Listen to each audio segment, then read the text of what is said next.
Okay, so a couple of reasons why you would want to have two presses. There's two ways you can do it, really.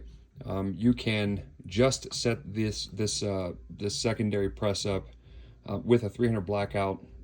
It's going to be a die that's got, well, it's your resizing die, really. At the same time, this one knocks out a primer, but you can't use this guy just yet until you've taken at least another press and you've deprimed the 556 223 brass. So once that's done, then you're only working with the 300 Blackout die.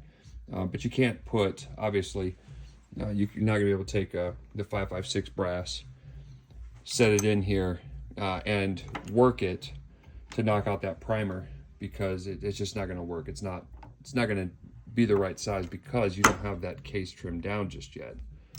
Okay, so if you work with just the trimmed down cases, you're going to need to chamfer and deburr first.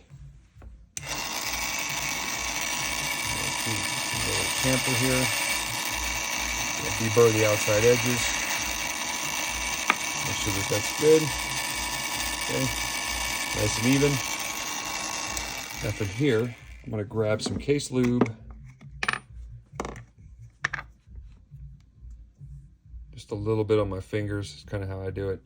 And as my fingers continuously work brass, I'll end up with a nice even coat on my fingers already, naturally, and then eventually all my brass is going to be nice and polished, so that when it goes through the resizing die, it doesn't bind on me.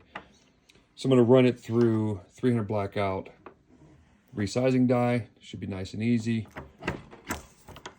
If you forget your case lube, you're going to realize real quick why you need it. You're going to feel potentially a snag and a hang up, and of course the worst case is you get a brass casing stuck in your primer or in your sizing die. So once I've done that and I've got it sized, now it is almost ready. A couple things I like to do: I go back into my case trimmer,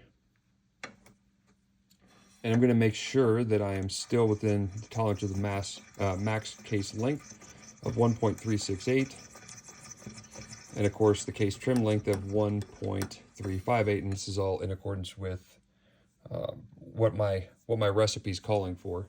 So now that I've got that nice and trimmed, go back over here one more time to my case prep center.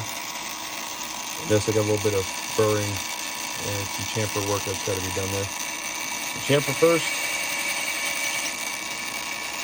deburr.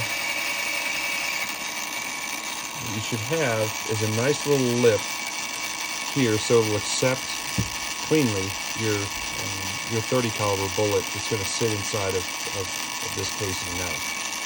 I'm going to go ahead and hit the primer pocket as well. Nice clean primer pocket. Looks like I'm all sized up.